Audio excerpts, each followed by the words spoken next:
안녕하세요. 마스터 박성일입니다. 기계공학 로드맵인데요. 어떻게 하면 여러분들이 기계공학을 전공 공부가 어려운데 쉽진 않잖아요. 그런데 이거를 쉽게 해결할 수가 있다라는 거예요. 물론 제 책에서 보시면 일반기계기사라든가 건설기계 설비기사 책에서 보시면 제 방법은요. 기계공학을 마스터하는 방법은 원리와 이해 위주로 책이 기술이 돼 있고요. 강좌 또한 원리와 이해 위주로 구성이 돼 있다라는 거예요. 그래서 기초가 부족한 친구들도 이 강좌를 성실하게 여러분들 듣기만 하면요. 기초뿐만 아니라 물리, 전공 수학부까지도 여러분들이 모두 해결할 수 있는 부분이에요. 이 강좌가 끝나고 나면 어떤 전공책도 내가 찾아보면서 쉽게 이런 내용이 다루는 학문이구나 이런 거를 이해하고 여러분들이 해결해 갈 수 있는 모든 기반을 제공한다라는 거예요. 그래서 자격증에서도 여러분들 삼역학, 재료역학, 연력학, 유체역학이 삼역학인데요. 이 삼역학 과목이 일반기계기사하고 건설기계 설비기사에서도 주 과목이에요. 그렇기 때문에 이 과목을 반드시 원리와 이해 위주로 공부를 하셔야 된다는 거예요. 원리와 이해 위주로 공부를 하게 되면 이 자격증을 왜 쉽게 따냐면 자격증은 단편적으로 공식 암기해 가지고 하나만 적용해 가지고 풀 수 있는 그런 단편 문제가 나오는 게 아니고요. 처음부터 끝까지 이렇게 유기적으로 종합적으로 연결된 문제들이 굉장히 많아요. 그렇기 때문에 학문 전체에 대한 이해를 기반으로 했을 때 이런 문제들을 쉽게 해결할 수가 있다라는 거예요. 여러분들. 강좌는 기초 정력학부터 시작해 가지고 기초 정력학을 반드시 제일 먼저 들으신 다음에 유체를 들으시고 연력학을 들으신 다음에 재료역학을 들으시면 가장 효율적으로 구성이 돼 있는 거야. 강좌 자체도. 이렇게 들으시고요. 자, 기출문제를 풀어갈 때는 여러분들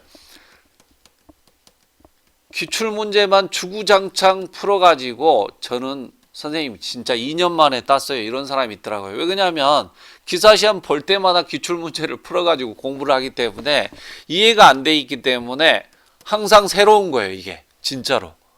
그렇기 때문에 이해해서 풀면 나중에 한 번에 취업하려면 나중에 여러분들 전공 면접을 보잖아요.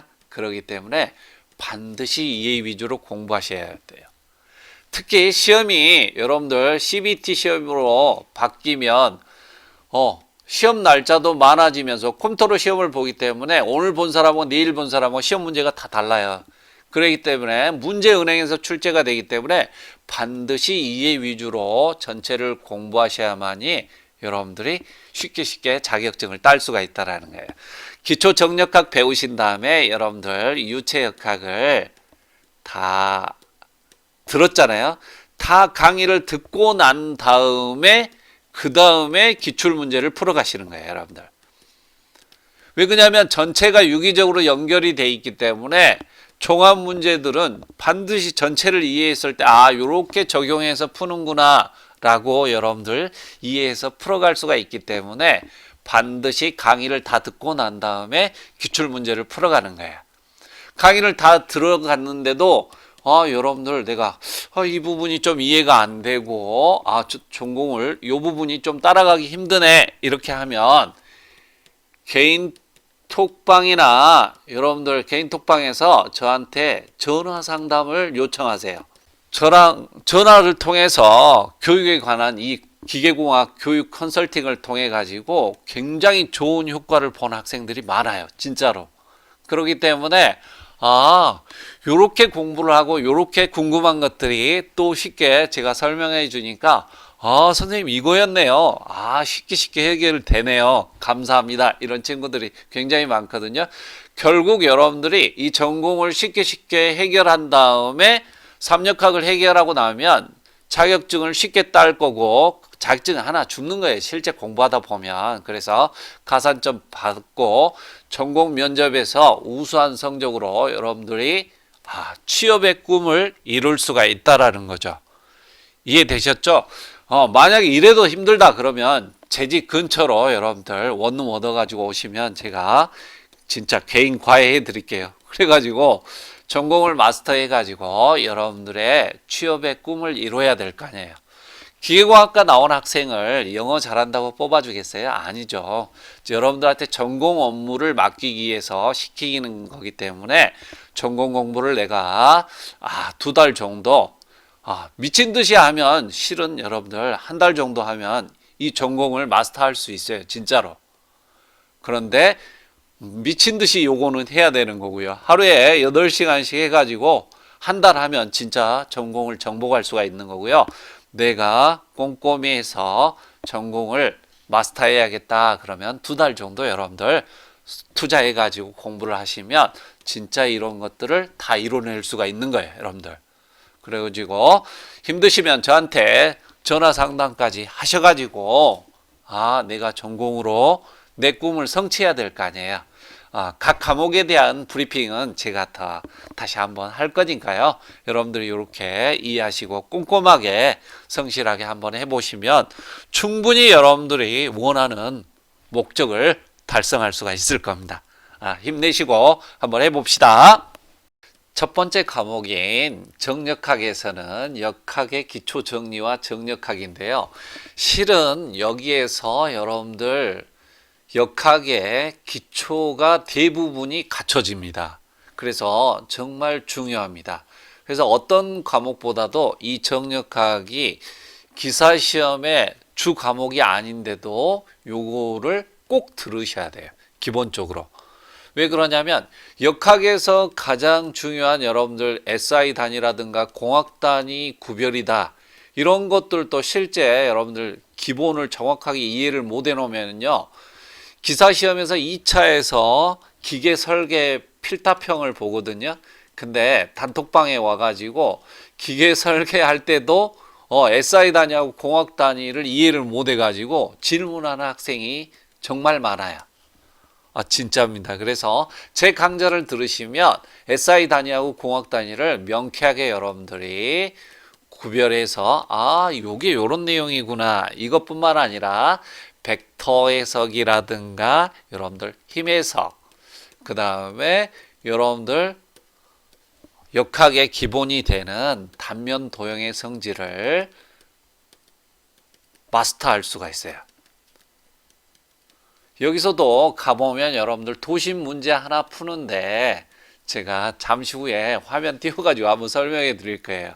근데 도심 하나만 하더라도 여러분들 AX반은 인테그랄 XDA다 이렇게 돼 있으면 이게 뭐다냐 이럴 거지만 가서 이해하시면 쉬운 내용인데 도심 구할 때 A분의 인테그랄 XDA라는 공식이 하나가 있고요.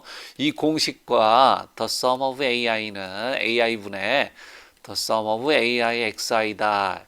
실은 이 공식과 이 공식이 같거든요. 근데 어떤 사람은 기사시험 기출문제 배울 때 요거만 가지고 애워가지고 이 문제를 풀려고 하니까 풀어지겠어요? 안 풀어지겠잖아요. 그래서 이렇게 여러분들이 정확하게 수학적으로나 이런 것들을 내용을 이해하고 있어야 문제들을 종합적인 문제들을 쉽게 해결할 수가 있다라는 거예요. 그러면 제가 실제 기사시험에서 이 도심 부분하고 연관된 문제들이 어떤 문제가 출제가 되고 있고 이러니까 전체적으로 이해해야 된다는 걸 제가 잠깐 후에 보여드릴 거예요. 자, 보시면 도심을 구하는 문제들은 기본적으로 기사시험에 나오고요. 도심을 알아야만이 풀 수 있는 문제들이에요. 가로 방향 중립축이다 그러면 요게 도심축을 이렇게 중립축이 도심축인지를 알아야 되는 거고요. 가로 방향 도심축이니까 도심을 구할 줄 알아야 될 거 아니에요. 그래야만이 도심축에 대해서 단면 2차 모멘트를 구할 수가 있을 거 아니에요. 그래서 단면의 도심 O를 지나는 O가 여기거든요. 그래서 O를 지나는 단면 2차 모먼트를 구하라. 지금 문제들이 다 다르게 이렇게 나오고 있고요. 단면의 Z축에 대한 단면계수 Z는 2분의 I거든요. 근데 이 2가 바로 도심으로부터 최외단까지 거리예요. 그러니까 도심을 여러분들이 이해를 해야만이 이런 문제를 풀 수가 있는 거야. 그 다음에 H형에서도 도심축에 대한 Z축에 관한 회전 반경, 도심축이 요거잖아요. 지금 Z축이. 아, 도심이 이런 내용이구나라는 걸 알아야만이, 아, 이게 도심축이 여기는 X라고 쓰고 있고 여기는 Z라고 쓰고 있잖아요. 이렇게. 아, 이런 내용을 알고 있어야 내가 편하게, 아, 이거 도심축에 대한 회전 반경, 아, 루트 ix 또는 iz가 k의 제곱에다가 a구나 이렇게 해가지고 아, 회전 반경을 구할 수가 있다라는 거예요. k는 루트 a분의 i다. 왜 그러면 k의 제곱은 a분의 i 값인데 이 값이 바로 ix 또는 iz라는 이게 도심 값이에요. 그래서 제곱이니까 당연히 루트 값으로 풀어야 될 거 아니에요. 그래서 여러분들이 기본적으로 도심에 관한 내용을 알아야만이 문제를 풀 수가 있는 거고요. 원형 단면은 원주의 접안은 xx축이다. 요거는 도심축이 아니거든요. 도심이 여기에 있기 때문에 저변축에 대해서 구해야 되는데 도심축을 이해를 해야 요게 평행축 정리로 여러분들이 문제를 풀 수가 있는 거고요. 단면의 도심축에 대한 관성 모먼트를 구하라. 그러면 아, 도심축이 여긴지를 알아야 관성 모먼트가 단면 2차 모먼트니까 똑같은지를 알아야 이게 관성 모먼트라고 물어볼 수도 있고 단면 2차 모먼트라도 물어볼 수도 있잖아요. 이렇게 이런 내용들을 전부 이해해서 여러분들이 풀 수가 있다라는 거예요. 그래서 기본 내용은 정력학에서 다 다뤄지고요. 디테일하게 가가지고 뭐 회전 반경이라든가 뭐 단면계수 이런 내용들은 재료역학에서 또 다뤄지거든요. 그렇기 때문에 여러분들이 기초 정력학을 먼저 다 들으신 다음에 왜냐하면 유체역학에서도 이런 도심에 관한 내용하고 전압력 중심을 구할 때 이런 내용이 나오기 때문에 반드시 정력학에서 먼저 도심을 이해하고 해서 가야 되기 때문에 요 강좌가 들어있는 거예요, 여러분들. 그래서 쉽게 여러분들이 하고 싶으면 이 정력학을 꼭 마스터해야 돼요, 여러분들이. 알겠죠? 그래서 강의를 듣고 요런 내용이 있구나라고 여러분들이 이해해서 풀어가면 된다라는 거예요. 그래서 그런 내용을 정확하게 알아야만이 이런 부채꼴의 도심을 구할 수가 있다라는 거예요. 이런 문제 풀 때는 더 sum of 뭐 ai분의 더 sum of ai xi 이런 형태로 풀 수가 있는 게 아니거든요, 여러분들. 요게 x바를 구하라 했잖아요, 여러분들. 그래서 이런 문제 풀 때는 a의 x바는 인테그랄 xdA 이런 내용으로 여러분들이 수학적으로도 완벽해야만이 문제를 풀 수가 있는 거예요. 그 다음에 여러분들 반원어에 대해서 최대 인장응력과 최대 압축응력의 비를 구하라. 그러면은 요게 바로 도심축인데 도심을 구해야만이 여러분들 여기에 있는 E1, E2 값을 구할 수 있을 거 아니에요. 그렇기 때문에 기사시험이 도심에 관한 단편적인 문제도 나오지만 그거는 뭐 누구나 풀 수 있는 문제지요. 그렇지만 이런 문제들은 여러분들이 정확하게 학문에 대해서 요게 도심이 어떤 의미를 갖고 있고 어떻게 되는지를 내가 꼼꼼하게 이해를 해야만이 이런 문제들을 내가 다 풀 수가 있다는 거예요. 그리고 제 책에서는 이런 문제를 다 해결할 수 있도록 본 강좌에 안 돼 있으면 요 기출문제 풀이에 디테일하게 다 설명이 돼 있는 겁니다. 그래서 여러분들이 기출문제 풀이 강좌까지 보면 쉽게 기사시험을 정복할 수가 있는 거예요. 이해되셨죠? 그래서 정력학을 여러분들 반드시 제일 먼저 들어야 된다라는 거예요. 알겠죠?